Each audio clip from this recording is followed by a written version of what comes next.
she had stopped telling herself it was grief. That had been the first explanation, the comfortable one, the one with precedent. She'd lost her mother at 16 and spent a year afterward seeing shapes at the edges of mirrors, hearing her name spoken in rooms she'd just left. Grief did things to the brain. The mind clung to patterns, because patterns meant continuation, which meant not yet over. She'd told herself that then. She'd told herself that for years, layering the rationalization over the cracks until it looked like something solid. The cracks were wider now.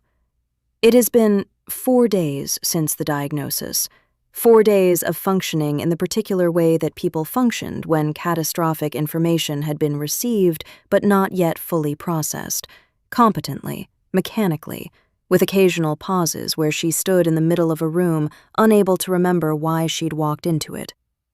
She'd called Gemma, eventually, not to tell her, just to hear her voice doing the thing it did, that relentless motion, filling silence the way water filled available space.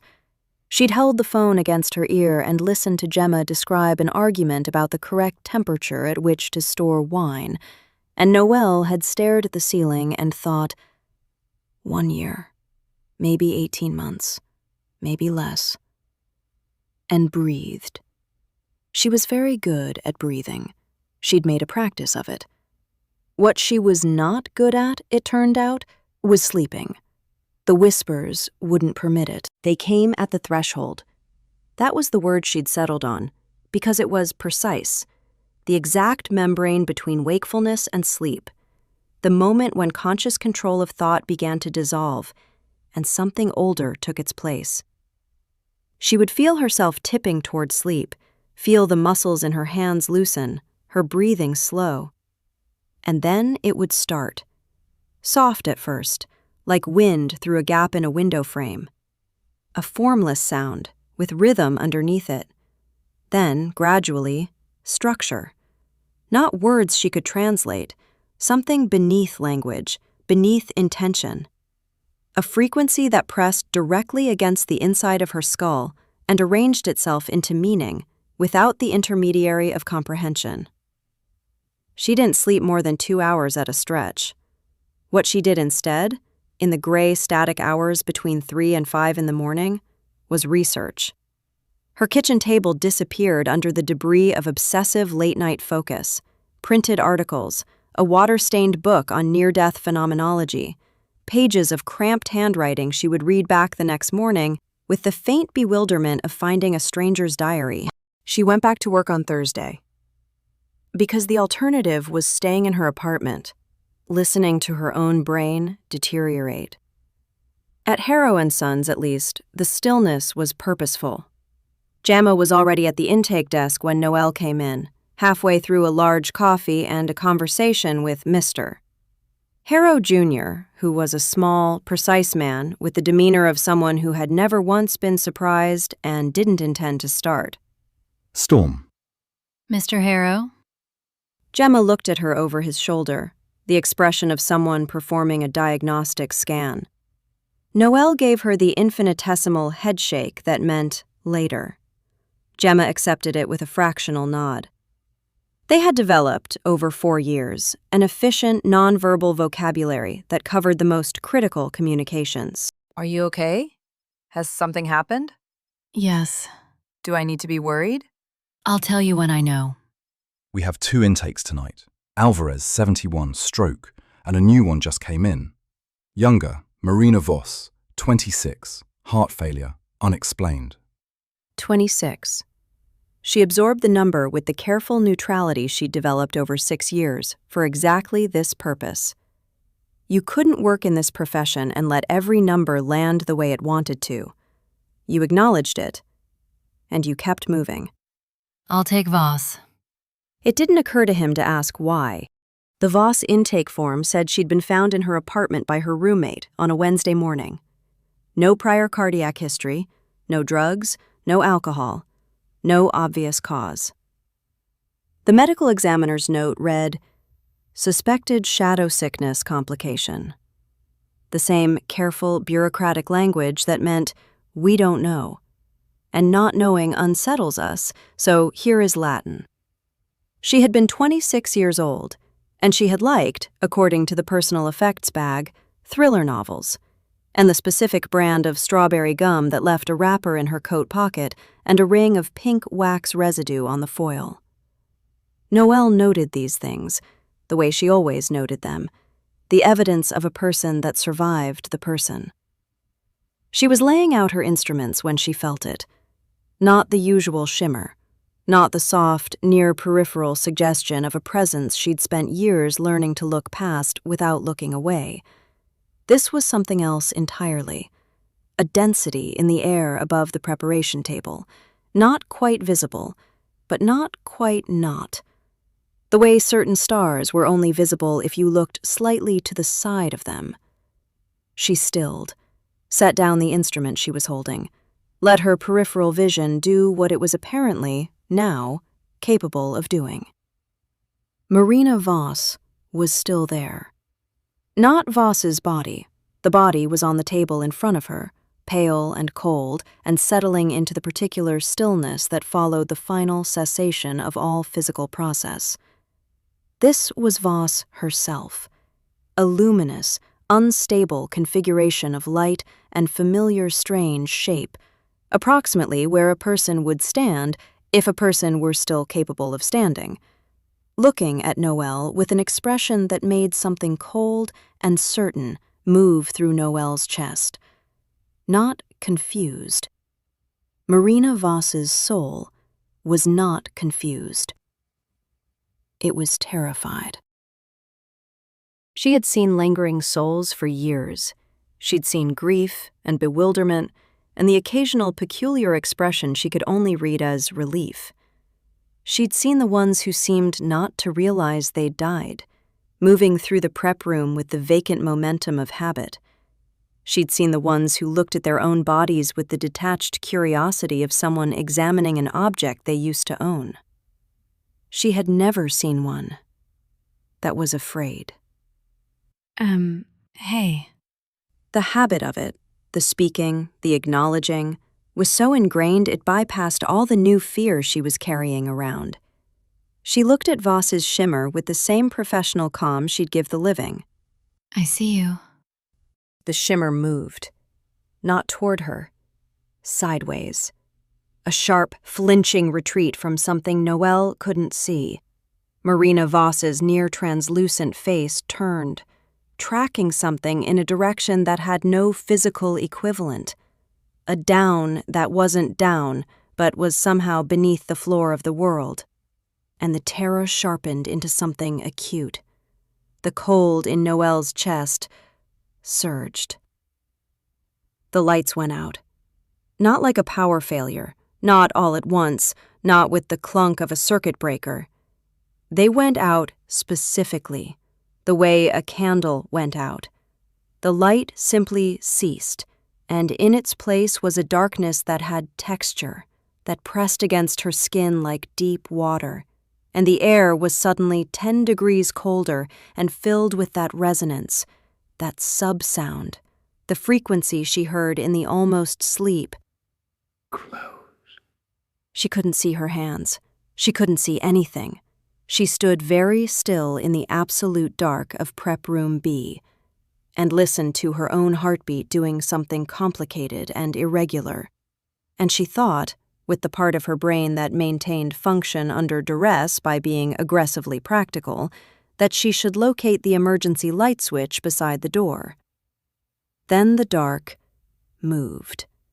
Not all of it, a portion of it, a column of it, roughly the shape and dimensions of a person, but with the distinct impression of being considerably more than a person, the way a very deep lake is more than water, detached itself from, and the cold pressed against Noelle's chest like a hand laid flat against her sternum, deliberate and intimate, and she felt the dark thing become aware of her.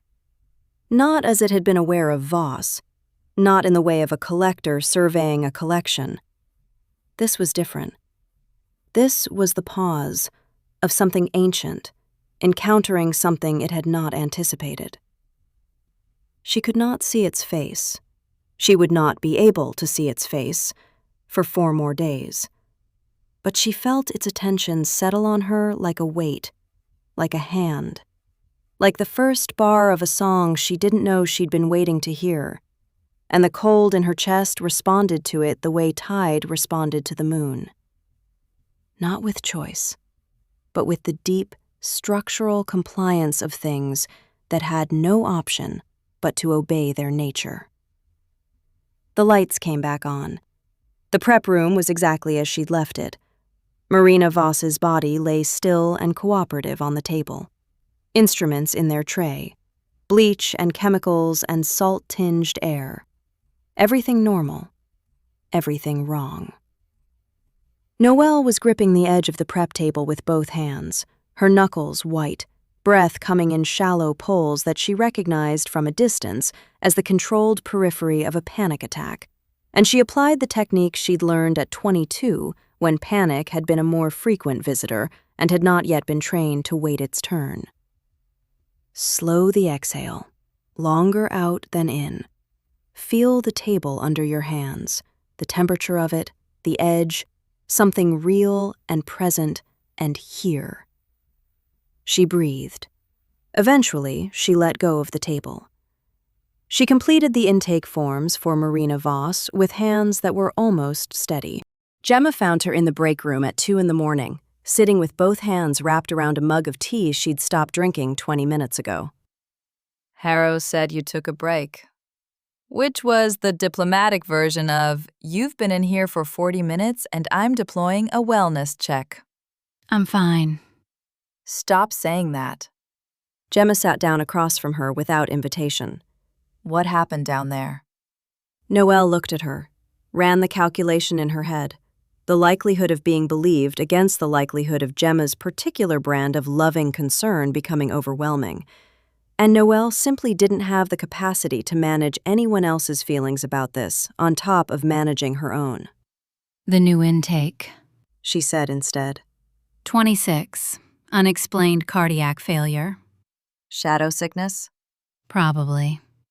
That's the 4th one this year, under 30. Gemma's voice had gone to that flat, careful register that meant she was angry and was choosing not to perform it. It's getting worse. The ventilation hummed. Somewhere in the building, a door closed. She looked like you. Noelle looked up. Voss. Gemma's voice was careful. I saw her on the intake photo. Dark hair, kind of. Same build. I'm not trying to make it weird, I Googled shadow sickness last week. The progression. Gemma. I know you didn't tell me to. I know you haven't said anything. But I know you, Noelle.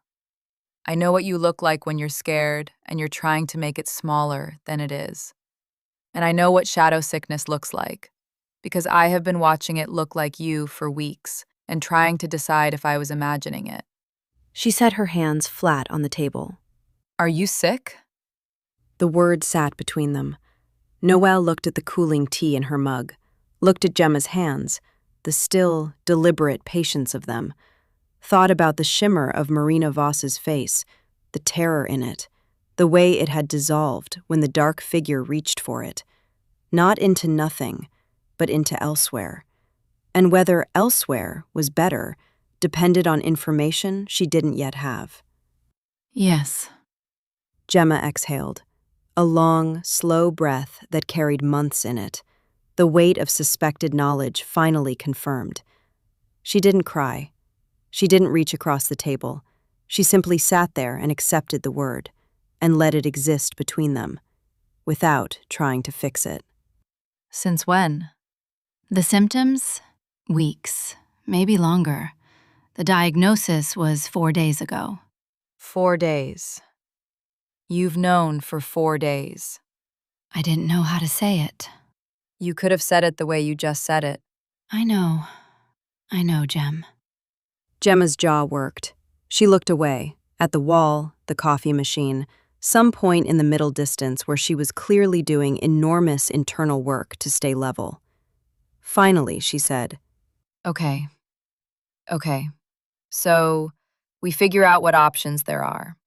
There are clinical trials. I read about some in Edinburgh, and there's one in Boston. And there are some alternative therapy approaches. I know that sounds Gemma? unscientific, but some of the anecdotal evidence is. Gemma! Noelle set her hand over Gemma's. Gemma stopped. I know. We'll look into it. The lie was gentle, and she knew it. There were no clinical trials for the advanced progression that Dr. Favre had described.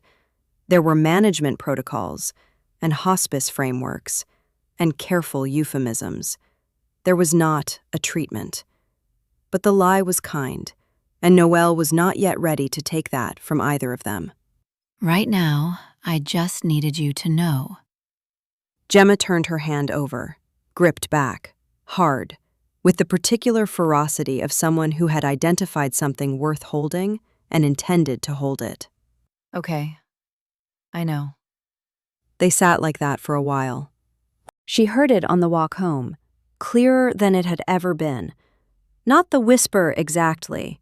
The whisper was for the threshold, for the dissolving border of sleep. This was something else, a single tone, low and resonant, coming from no direction and all of them simultaneously, the way sounds came in dreams where directionality was a suggestion rather than a fact. It moved through the fog that sat on the harbor road like something alive, like a vibration in a wire, and it landed in the cold space behind her sternum and rang. She stopped walking. She stood on the empty harbor road with the Atlantic invisible beyond the fog and her heartbeat doing that complicated thing again, that arrhythmic stuttering she was getting used to, and she looked out into the gray dark of 4 a.m. And she said, to nothing and everything, I know you're there. The fog moved. Not the way fog moved in wind, not passive, not uniform. Specifically, a column of it, slightly darker at the center, with that same density she'd felt in Prep Room B, that same quality of weight exceeding volume. It didn't come closer. It didn't retreat. It simply existed, 30 feet away in the dark, and it was definitely, without any room for interpretation, paying attention to her. What do you want? Nothing. The resonance continued, low and constant. What were you doing to her? To Voss? What did you do with her? The darkness shifted. For just a moment, less than a second, the duration of a blink, she saw it clearly. A shape that was more than shadow. A silhouette that was more than absence. Tall. Still. With something about its face that would have been beautiful if she could have held it long enough to be certain. Then the fog closed around it, and it was gone. She walked home quickly, and did not run, because running would have meant it had frightened her, and she had decided, standing in the dark of Prep Room B with white knuckles and shallow breath, that whatever was happening to her, she was done letting it have the advantage of her fear. It was, she would reflect later, a bolder decision than she was currently equipped to follow through on. It was also, she would reflect later, the one that saved her life. She dreamed in silver that night. Not a dream, not exactly. The threshold came and went too quickly for the whispers, and she was carried through it into something too coherent and too purposeful to be ordinary sleep. She stood in a space that was neither inside nor outside, neither dark nor light, that had the texture of the in-between, the gap between exhale and inhale, the pause between heartbeats, the half-second of absolute stillness at the top of a wave before it broke. The floor was water that held her weight. The ceiling was stars so close she might have reached up and displaced them. And across from her, maybe 10 feet away, maybe 10,000 miles, was the figure. It was solid in the dream in a way it hadn't been in the prep room or the fog. Solid enough that she could see the particular quality of stillness in it. Not inertia, but the stillness of something that had been moving for so long and so continuously that it had earned its rest, and chose not to take it. Solid enough that she could see it was tall, was broad through the shoulder, wore darkness like a second skin, or perhaps was darkness wearing the skin of something that had once been, or was choosing to approximate, a man. She couldn't see its face, the dream wouldn't give her that, but she could feel its attention. And its attention felt like this. Like standing at the edge of the deepest thing in the world and having it look back. What are you? The resonance changed, deepened. She felt it in her teeth, in her sternum, in the soles of her feet where they rested on water that held her. And in the space where words would have been, pressed into the silver air like text carved in light. She heard, without hearing. You already know. She woke at 7 a.m. to gray light and the sound of gulls, with the cold sitting quiet in her chest, and 3 silver hairs at her left temple that had not been there the night before. She stared at them in the bathroom mirror for a long time. Then she called in sick for the first time in 3 years. Lay back down on top of the covers with her phone on her chest, made herself very still, and listened. She was done dismissing things. It had taken 4 days, and a dead woman's terror, and a shape in the fog, and a dream made of starlight to get her here. But she was done. Whatever was coming, whatever had been circling her with its impossible cold and its sub-language and its presence like the deep end of the world, she was going to face it looking forward. The cold pulsed, almost like agreement.